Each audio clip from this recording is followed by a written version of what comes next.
Ya está. Ok, entonces hablábamos que la coartación aórtica es un estrechamiento a nivel de la aorta descendente distal a la arteria subclavia izquierda. Hay que tener en cuenta que muchas bibliografías o a veces se menciona que la coartación es una patología cardíaca simple.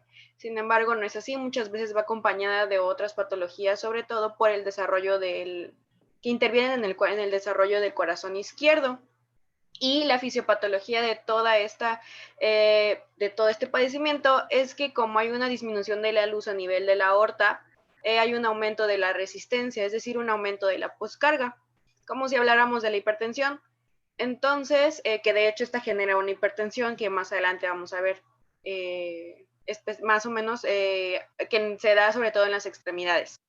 Pero bueno, ahorita vamos a hablar que hay un aumento de la poscarga y con esto genera una como respuesta por parte del ventrículo izquierdo, una hipertrofia con tal de poder superar esa resistencia y poder generar un flujo eyectivo adecuado.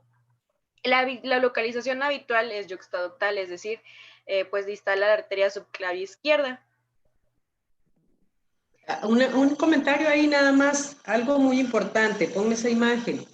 Se llama yuxtaductal por la ubicación más bien del ducto arterioso, el tema anterior que me estaban explicando. El ducto arterioso se encuentra habitualmente en la parte media, y la localización más frecuente es después de ese ducto, ¿no? Donde se puede localizar.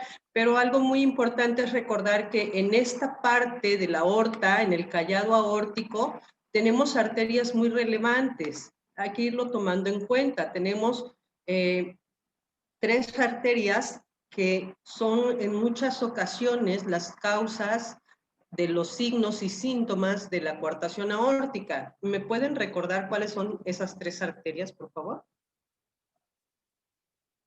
Del callado aórtico.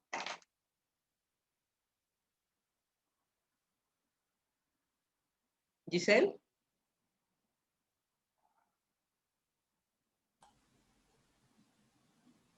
Chicos. La carótida interna. Sería el tronco brachiocefálico, izquierda, subclavia y la carótida común. ¿Cuál es cuál? La común izquierda, ¿no?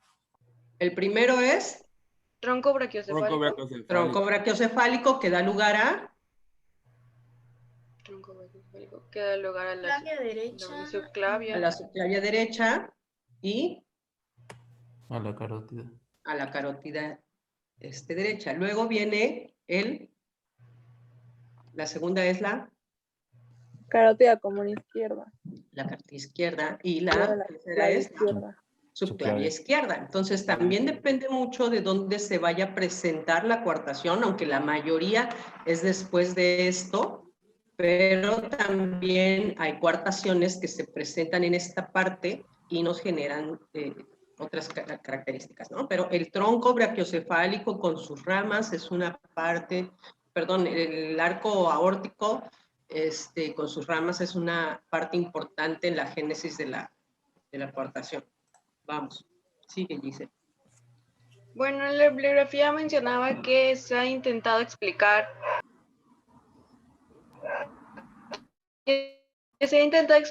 el procedimiento por el que lleva a cabo la coartación de manera embriológica.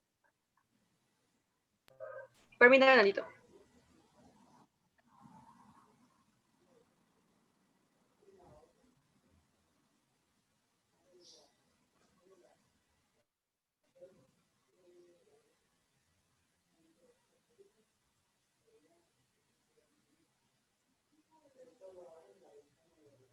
Perdón. Bueno, entonces habla de la teoría hemodinámica, embriológica y la propuesta por Skoda. La teoría hemodinámica hace referencia a que durante la vida fetal hay una disminución de la circulación sanguínea. Entonces esto genera que no se forme de manera adecuada la porción descendente de la aorta. La teoría embriológica hace referencia a que hay una migración de células cefálicas de manera inadecuada. Por lo tanto, no se puede formar o no se forma de manera adecuada lo que es igualmente la porción descendente de la aorta, lo que va a generar una hipoplasia y una alteración a nivel de los arcos faringeos cuarto y sexto del lado izquierdo. Y la teoría propuesta por Skoda hace referencia a que en vez de ser una hipoplasia, como en la teoría embriológica, se forma un anillo muscular. Es decir, se forma más músculo y se forma el anillo y genera una obstrucción a nivel de la aorta descendente. Sin embargo, estas solamente son teorías para poder explicarnos o darnos una idea, pero no es algo que esté 100% comprobado. En cuanto a la etiología, esta puede ser congénita, sobre todo se ve en pacientes que tienen síndrome de Turner, o bien puede ser adquirida en enfermedades inflamatorias de la aorta, como la enfermedad de Takayasu.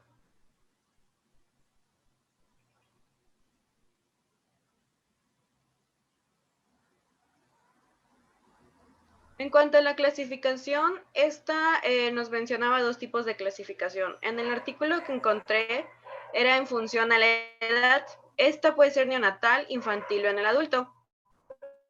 Según el segmento de presentación, puede ser yuxtaductal, ísmica o del arco transverso. Y las lesiones que pueden estar presentes o ausentes, es decir, ser un padecimiento complejo con lesiones presentes o bien ausentes y ser simple. Y en la guía de práctica clínica maneja una clasificación como severa y leve. La severa pues hace referencia a una marcada estrechez anatómica e hipertensión significativa. Y en la leve pues hay una leve hipoplasia y no se presenta hipertensión.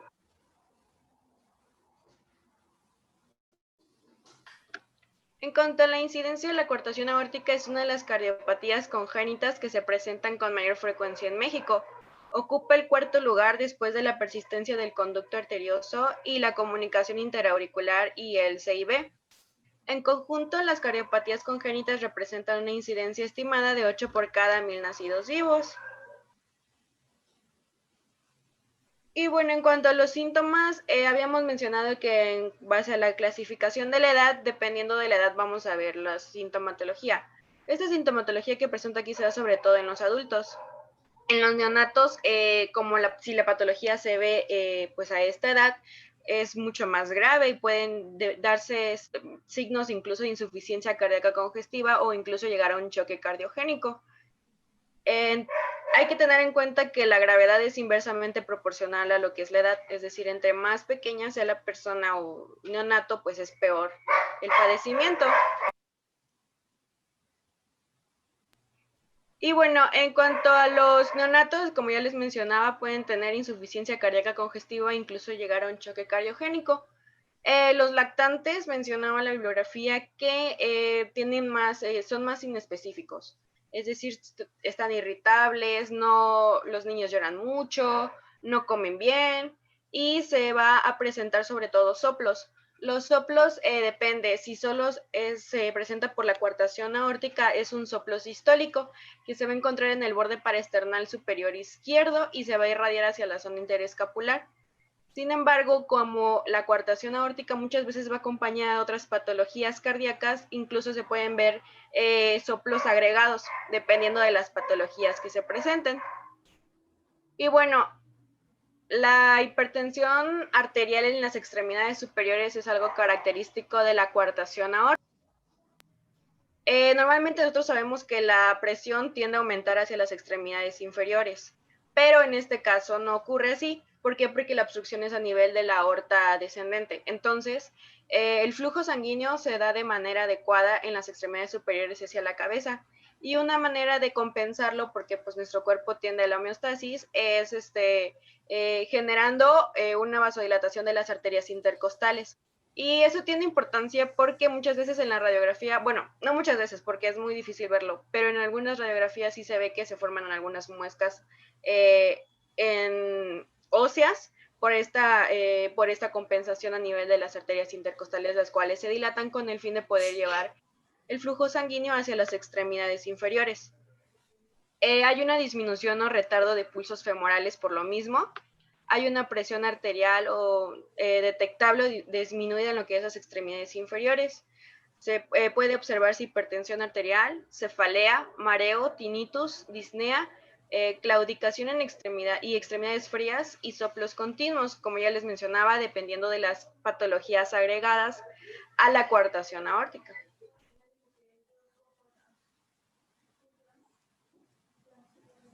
Bueno, continuando, vamos a hablar de un poco de los hallazgos que podemos encontrar en la exploración física. Entre esos, pues como ya se mencionó, van a estar los pulsos femorales que van a ser débiles y tardíos. La presentación más frecuente de la presión arterial elevada, sobre todo en la mitad superior del cuerpo. Si la coartación se presenta en la parte distal de la salida de la arteria subclavia izquierda, pues vamos a encontrar una presión sistólica de los brazos más elevada que el de las piernas. Si está aproximada a la salida de la subclavia izquierda, la presión sistólica del brazo derecho puede ser superior a la del brazo izquierdo. Y un valor de la presión sistólica del brazo derecho entre 15 y 20 superior al de una pierna es suficiente para sospechar coartación. También la bibliografía mencionaba que una coartación se considera significativa si el gradiente de presión es a partir de 20 o más, 20 milímetros de mercurio. Se puede oír un soplo mesosistólico de expulsión. Esto va a ser provocado por el flujo a través de la coartación, sobre todo en el tórax y en la espalda. Bueno, en los estudios diagnósticos, pues vamos a tener diferentes estudios. Para empezar, tenemos el electrocardiograma, que dice que no va a ser específico en los neonatos, pero se puede ver una taquicardia sinusal, un eje a la derecha con hipertrofia del ventrículo derecho. En los niños mayores y adolescentes se puede observar signos de hipertrofia ventricular izquierda. Esto, como ya lo dijo Giselle, va a ser por la compensación que el corazón va a hacer para poder romper esta resistencia periférica que va a estar aumentada debido a la coartación. En la radiografía de tórax vamos a hallar los hallazgos radiológicos en neonatos presentan una insuficiencia cardíaca, pero con signos inespecíficos. Se puede presentar una cardiomegalia severa o moderada con signos de hiperflujo pulmonar y congestión pulmonar. Y en los niños mayores y en adultos, pues suele ser normal la radiografía, pero en ocasiones se pueden presentar lo que Giselle ya había comentado anteriormente, las muescas en el margen inferior de las costillas por las arterias intercostales pues dilatadas. Y pues no encontré mucho de la radiografía, pero encontré una imagen que nos muestra pues una cardiomegalia en un neonato, que era lo que mencionaba anteriormente. Bueno, en la ecografía dice que este va a ser el método diagnóstico fundamental para la coartación de la aorta. Nos va a permitir evaluar la severidad de la obstrucción mediante las diferencias de presiones entre la aorta distal y proximal y distal. Y dependiendo la severidad, pues puede aparecer una prolongación diastólica de la onda de flujo de la aorta abdominal. Y dice que pues en niños va a ser más fácil definir la severidad y los gradientes de presión en la zona afectada desde el ángulo supraesternal. Y es lo que podemos ver, es esto, ese estrechamiento. Y depende de qué tan estrechado va a ser la severidad, porque va a necesitar va a impedir que pase menos flujo a través de esa coartación y va a necesitar de mayor presión para que pueda pasar la sangre a través de esta coartación. Dice que también aquí podemos observar otros hallazgos asociados como son la hipoplasia del istmo, la dilatación postestenótica y disminución de flujo tras la zona de la coartación. Bueno, en los siguientes tenemos que está el cateterismo cardíaco y la angiografía, que eso también nos mencionaba que podría ser un método diagnóstico y terapéutico, y nos va a permitir pues mostrar la anatomía de la zona coartada, su severidad y su extensión, y como ya había mencionado anteriormente, se van a considerar significativos los gradientes superiores a 20 milímetros de mercurio, y pues como podemos ver, esta va a ser la zona de coartada. El siguiente va a ser la angioresonancia magnética, y esta va a ser importante para definir la localización, la severidad de la coartación, la anatomía del arco aórtico, del istmo y el área de dilatación postestenótica. Y también se utiliza para el seguimiento en pacientes que ya fueron operados o en quienes se les realizó una angioplastia con balón. Y la última, que va a ser la tomografía computarizada. Esta dice que en cortaciones tratadas mediante angioplastia con STET, pues esto va a ocasionar presencia de artefactos en una resonancia magnética, lo que hace que no se pueda utilizar para evaluar la evolución. Entonces, en estos pacientes va a ser de preferencia realizar una tomografía computarizada para evaluar la evolución del paciente. Y pues como vemos, esta era la zona coartada que fue tratada con un stem.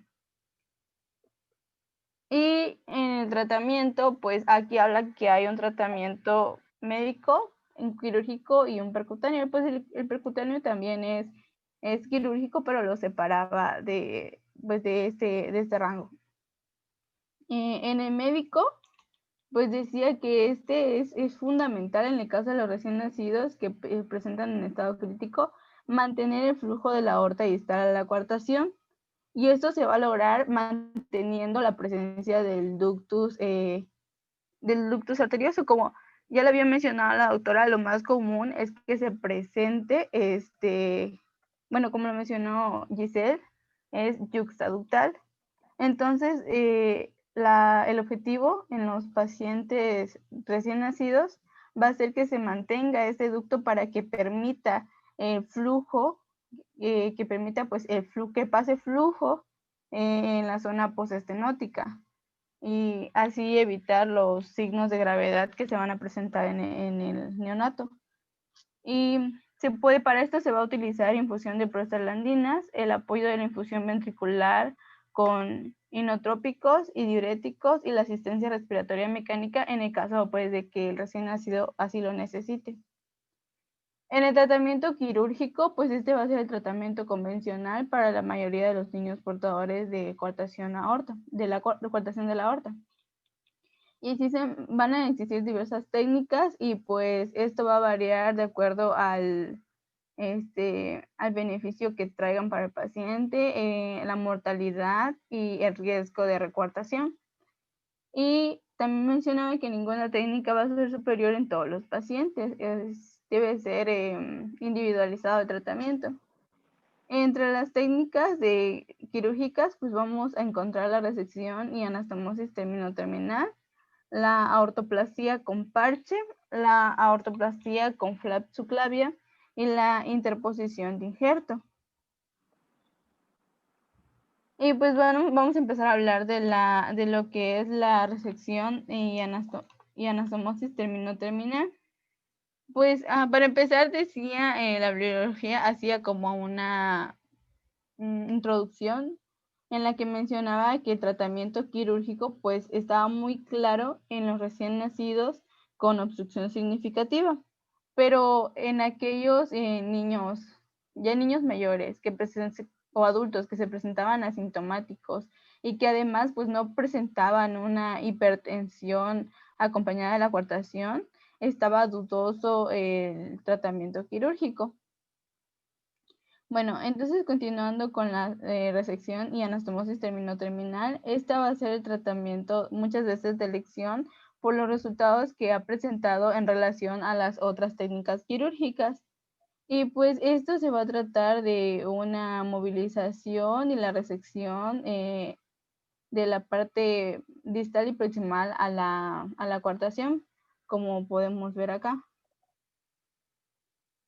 Una vez Mande, doctora. Vamos a abreviar esto porque si no nos va a dar tiempo, ¿sale? Entonces, la técnica quirúrgica depende mucho de la anatomía y es individualizada, como tú lo dijiste. No puedo decir esto es mejor o esto es peor, simplemente depende del paciente. Solamente las técnicas son diferentes, ¿no? En este caso, por ejemplo, es la anastomosis terminal, simplemente se reseca la parte que está estrecha y se unen las partes distales. Hay diferentes técnicas para esta condición. Este es un corte coronal y este es un corte longitudinal, pero aquí básicamente están extirpando la parte de la coartación, depende de la ubicación. El segundo tipo es la ortoplastía con parche, simplemente se hace una incisión y se coloca un parche para tratar, como lo hacían, como lo comentaron en la estenosis infundibular en la tetralogía de Fallot, tratar de abrir un poco esa estrechez. ¿Me pasas la siguiente, por favor?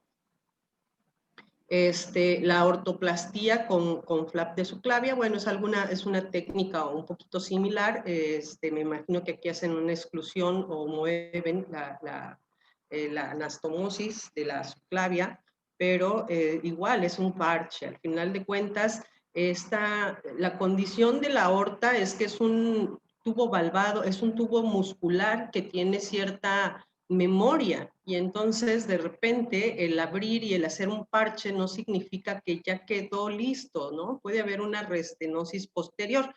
Esto entonces los injertos y los parches no resultan ser los más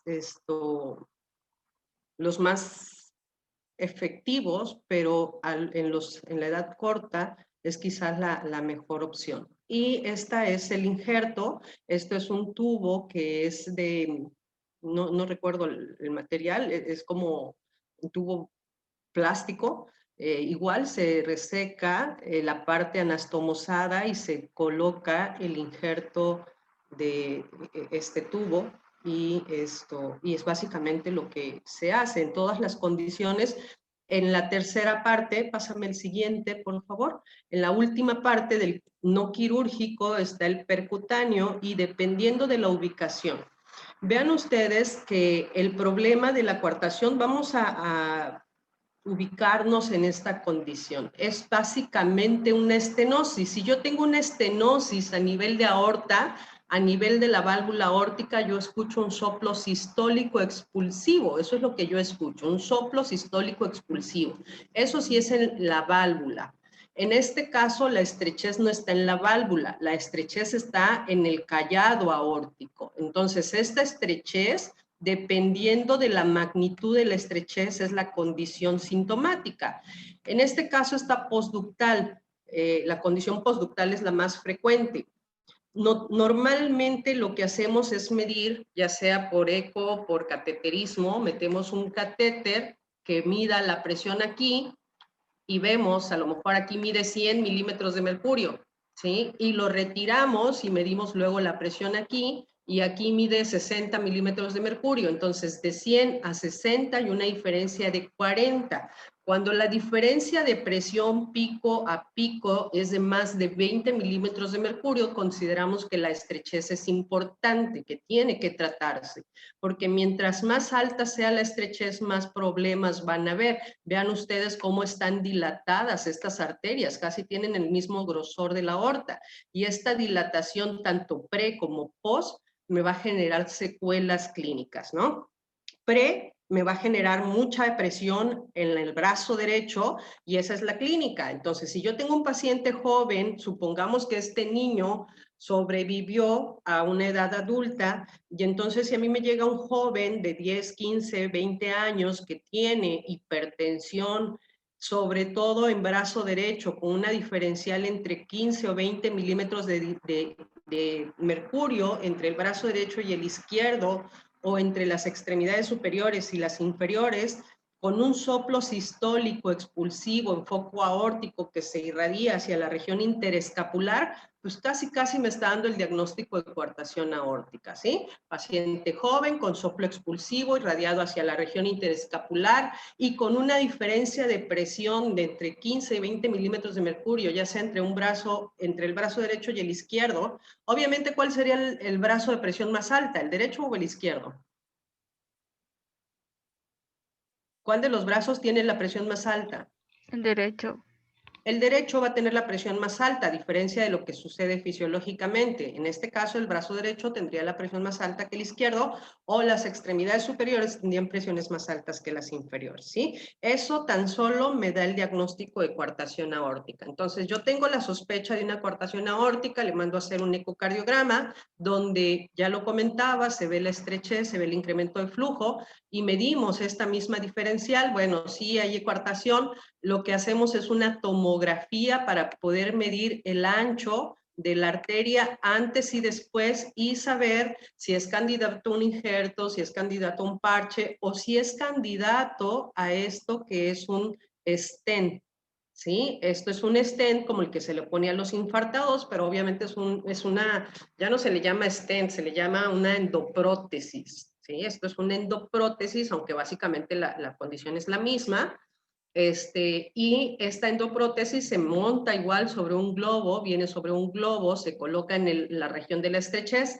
Para eso, ya con la tomografía medimos el ancho del anillo para poder elegir el tamaño del stent. Y si es posible, si ya es un paciente adulto que ya no va a crecer, que el tamaño de sus arterias ya no va a aumentar, pues se coloca al tamaño que se haya medido, se coloca la endoprótesis. Pero recuerden que es un tubo muscular que puede no distenderse, ¿sí? No, es lo ideal, hacer esto, poner una endoprótesis es lo ideal porque es mínimo invasivo y es muy rápido.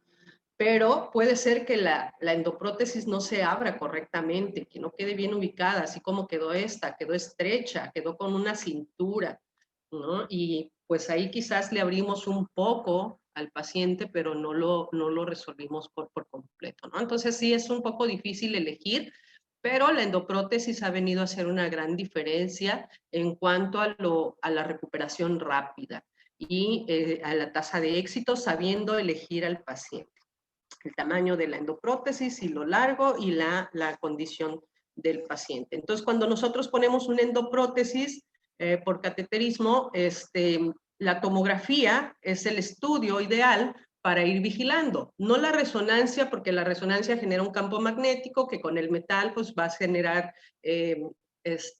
ruido y no se va a poder observar, pero la tomografía es el estándar de oro para vigilar la evolución.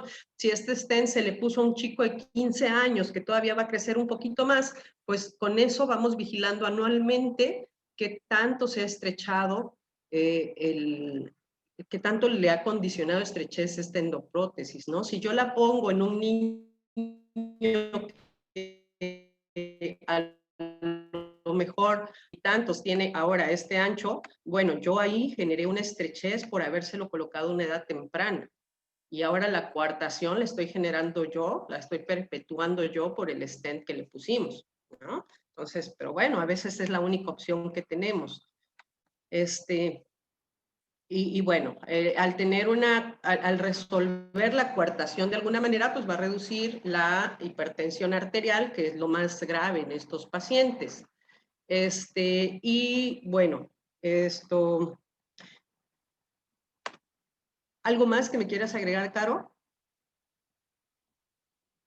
No, ¿No? Perfecto, porque es que sí es un tema muy importante, pero ya nos estamos pasando de tiempo. Y recuerden que esta estrechez postestenótica va a generar una dilatación de la aorta que va a manifestarte inclusive en las intercostales, y que eso en la radiografía, esas intercostales gruesas en la radiografía van a generar un desgaste de las costillas que nos van a generar el signo de Rosler, y que es como unas costillas carcomidas, ¿no? Eso es un signo patognomónico radiológico de coartación aórtica. Entonces, si yo tuviera paciente joven con soplo sistólico aórtico irradiado a región interescapular con una diferencia de presiones de 15 a 20 milímetros entre el brazo derecho y el izquierdo, un electro con datos de crecimiento y sobrecarga sistólica del VI y un signo de Rosler, sin duda es una coartación aórtica. ¿Sale? Considérenlo porque son signos muy, muy patognomónicos para esta condición.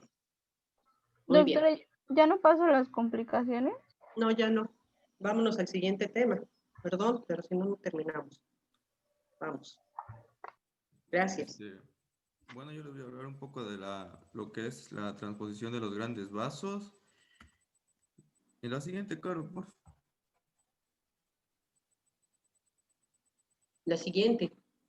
Bueno, vamos a ver que esta, de todas las cardiopatías congénitas, va a representar del 5 al 7%. Va a afectar principalmente al sexo masculino y bueno, va a afectar también a 40 de cada 100.000 recién nacidos vivos. Y también vamos a ver qué es la cardiopatía congénita cianógena más frecuente en el periodo neonatal. Bueno, lo puedo regresar acá. Bueno, como podemos ver en una anatomía normal de lo que es el corazón, vamos a ver que tanto las dos aurículas concuerdan con los ventrículos. Y bueno, y también asimismo hay una concordancia ventrículo arterial, que como sabemos del ventrículo derecho, pues va a salir lo que es la arteria pulmonar y del ventrículo izquierdo lo que es la aorta. Entonces, que en la transposición de los grandes vasos va a haber una concordancia auriculoventricular, pero una discordancia ventricular arterial. Como podemos observar, del ventrículo derecho sale lo que es la aorta y del ventrículo izquierdo lo que es la arteria pulmonar. La siguiente, Caro, por favor. Entonces, ¿a qué se va a deber esto? Bueno, así de manera normal podemos ver que del cono aórtico se van a originar, hablando biológicamente, se origina lo que es la arteria pulmonar y la arteria y la aorta. Entonces, mediante el tabique aórtico pulmonar, que tiene un giro de 180 grados, va a hacer que tanto la arteria pulmonar y la arteria aórtica pues queden en su lugar. Eso quiere decir que la arteria pulmonar va a estar anterior hacia la izquierda y la aorta posterior hacia la derecha. Entonces, la transposición de los grandes vasos se va a deber a que hay una ausencia del giro de este tabique, que va a hacer que este tabique esté de manera recta, y pues eso va a provocar la anomalía, o también por una deficiencia en el crecimiento y represión del cono. La siguiente. Bueno, entonces esto nos va a provocar que haya pues una circulación en paralelo en vez que haya una circulación en serie, hablando así de aurícula derecha, ventrículo derecho, arteria pulmonar, pulmones, venas pulmonares, aurícula izquierda, ventrículo izquierdo, y ya se va hacia la circulación sistémica, eso hablando de una manera normal. Entonces, en esto va a hacer que toda la sangre venosa procedente del cuerpo, ya que sabemos que es desoxigenada, entre la aurícula izquierda, pasa al ventrículo, aurícula derecha pasa al ventrículo derecho y se va a la aorta. Entonces, esto quiere decir que la misma sangre desoxigenada que llega es la que se va a la circulación sistémica. Y de la misma manera, toda la sangre oxigenada que llega a través de las venas pulmonares pasa a lo que es la aurícula izquierda, al ventrículo izquierdo, y nuevamente pasa a la arteria pulmonar y nuevamente pues va a los pulmones.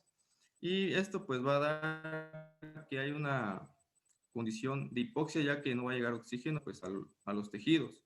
Entonces, dado esta condición, es normal que estén presentes otras anomalías, como la persistencia del conducto arterioso, una comunicación interauricular o una comunicación interventricular. Estas anormalidades pues van a hacer, van a permitir que el recién nacido viva, porque esta condición de la transposición pues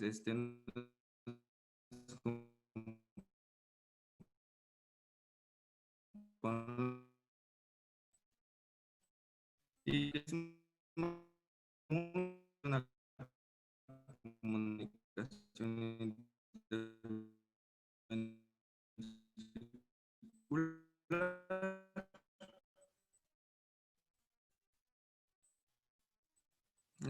pues también podemos en las culturas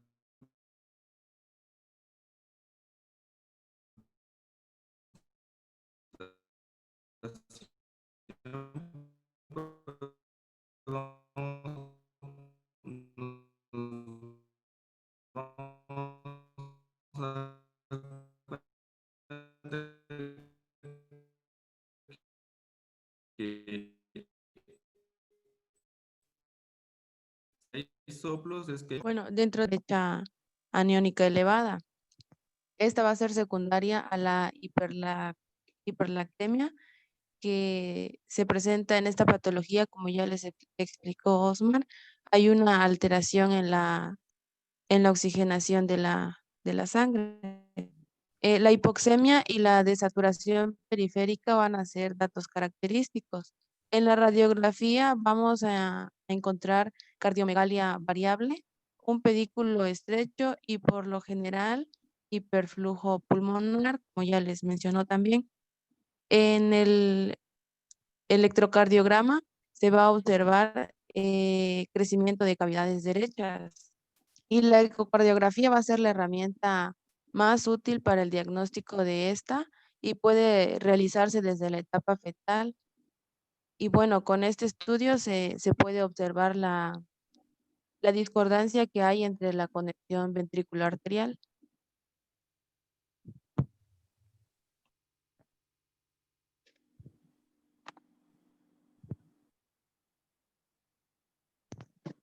Bueno, el tratamiento se divide en médico y definitivo. Bueno, el médico se orienta a controlar o tratar la insuficiencia cardíaca que existe y la acidemia metabólica provocada por esta patología. Incluye prostaglandinas para mantener el la acidosis. También cardíaco, que incluyen técnicas que requieren cortocircuitos. También se habla de la auriculoseptomía o procedimiento de Rashkin, que es la creación de una comunicación intraauricular que favorece el cortocircuito. Y bueno,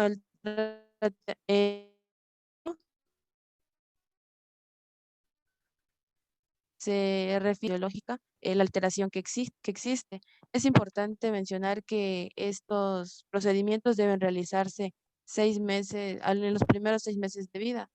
Y importante es mencionar que tiene más beneficios realizarlos desde el primer mes de vida.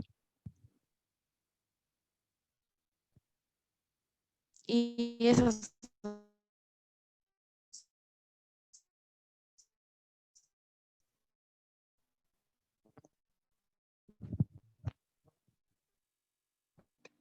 ¿no? La transposición de los grandes vasos, imagínense ustedes cuántas cosas no implican. Realmente es una cardiopatía compleja que desde el nacimiento, si no se corrige, no le permite vivir al paciente, y creo que es de las que con más dificultades se logra resolver, porque se van haciendo cortocircuitos, básicamente se están generando cortocircuitos para poder sostener una circulación alterna, porque es difícil, o sea, esa rotación que no se dio normalmente en la parte embrionaria, pues no es fácil corregirla en la parte adulta. Si quieres, pásame tus diapositivas donde están los tipos de tratamiento. Ahí. Entonces, estas condiciones de ir generando defectos, ¿no? Lo que les comentaba el otro día, de repente nace un bebé con cianosis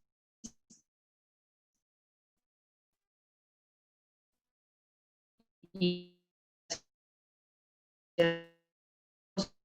nos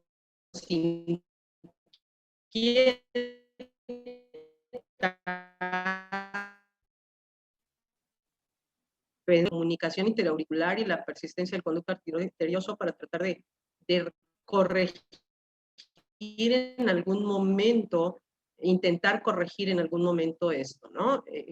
En teoría parece muy fácil, pero créanme que no es una cirugía que sea tan sencilla. Entonces, realmente estos niños no sobreviven a una edad muy prolongada. Creo que de las cardiopatías congénitas es de las que menos, bueno, hay unas más complejas, pero es de las que menos éxito tiene a largo plazo. La supervivencia pues se intenta, pero son niños con muchas limitaciones. ¿Algo que quieran agregarle a sus compañeros, chicos? ¿Alguna pregunta que tengan, jóvenes? Ya terminaríamos con esto, ¿verdad? Cardiopatías más frecuentes, acuérdense, sobre las que les puedo preguntar. Comunicación interauricular, comunicación interventricular.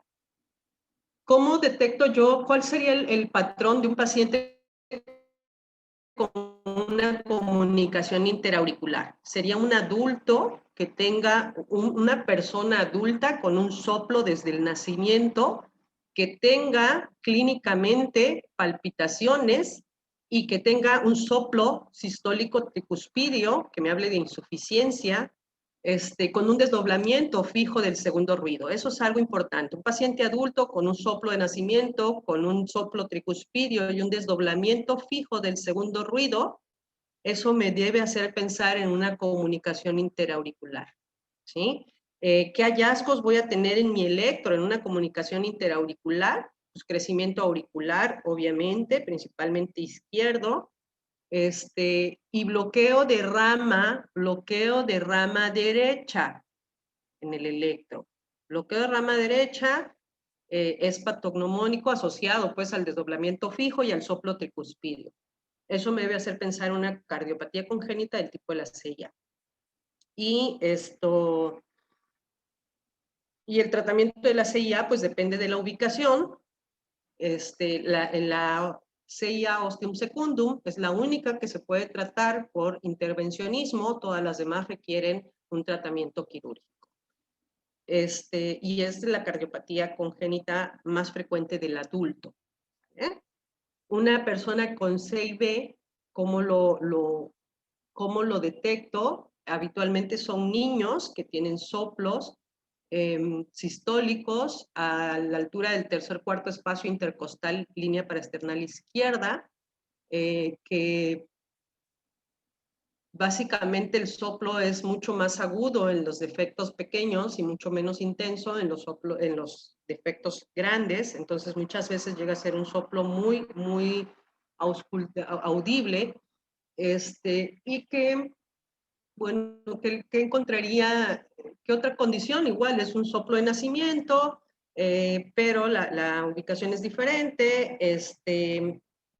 que pudiera tener crecimiento de cavidades derechas, principalmente ventrículo derecho por la sobrecarga de volumen, y ¿qué es patognomónico? ¿Qué sería lo...? Realmente de la CIB no tengo algo como patognomónico de decirles, el bloqueo de rama derecha, ¿no? Ahí no tengo mayores datos son muy vagos. Más bien el diagnóstico sería a través del ecocardiograma, y recordar que la CIB perimembranosa y muscular se pueden llegar a cerrar con el paso del tiempo, y que los otros tipos deben de llevar un tratamiento quirúrgico, y que debo esperar a que el flujo de la pulmonar y la aórtica sean de 2:1 para poder hacer el cierre del defecto. La persistencia del conducto arterioso igual es un soplo. ¿Cómo es el soplo de la persistencia del conducto arterioso? Porque eso es patognomónico. Ese sí es un soplo patognomónico. ¿Cómo es?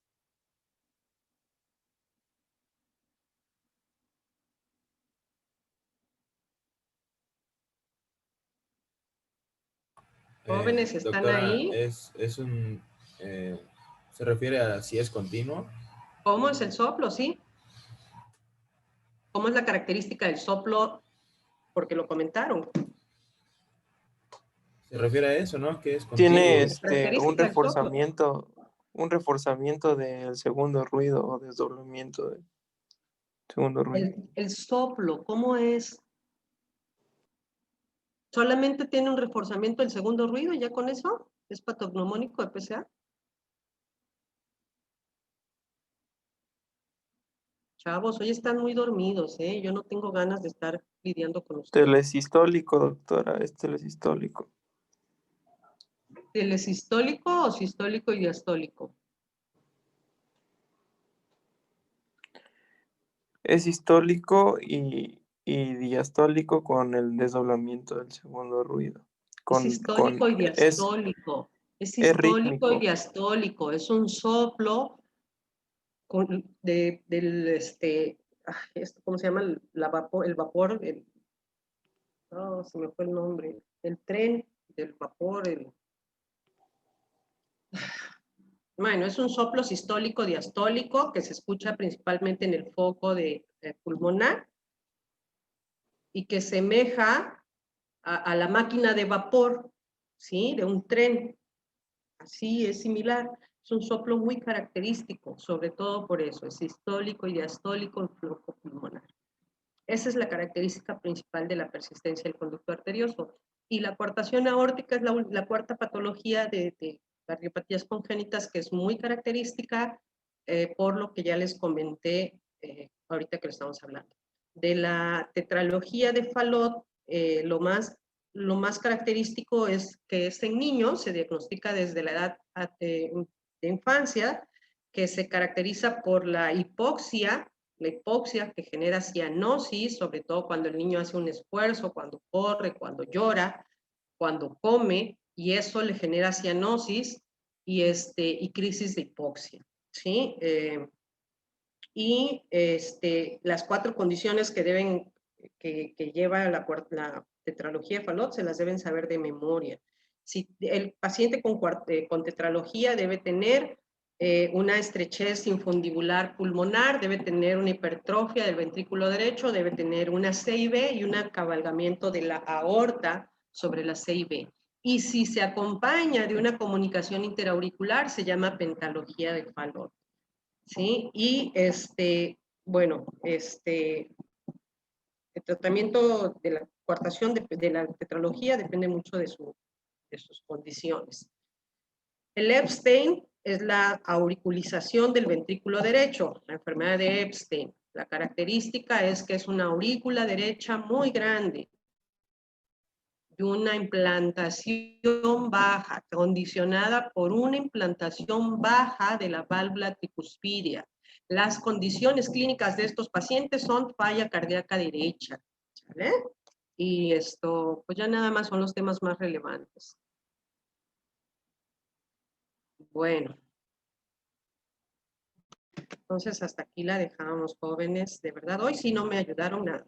Doctora, ¿qué veríamos mañana? No sé. Mañana vemos. ¿Vale? Quedamos que íbamos a ver casos clínicos, por eso no quería que terminara. Vamos a ver casos clínicos, pero voy a tratar de enviarles los casos de una vez hoy, para que los empiecen a revisar, si no mañana van a estar todos dormidos como hoy y yo no voy a hablar, ¿sale? Eso sí les digo. Los casos clínicos son para que ustedes estudien. Y si ustedes no se interesan, no les voy a dar respuestas. ¿Eh? Entonces, al rato en la tarde les mando los casos clínicos al WhatsApp para que los empiecen a revisar, por favor. ¿Eh? Bueno. Sí, doctora, gracias. Nos vemos a las 10 con los chicos de clínicas, por favor, las chicas. Bye. Bye.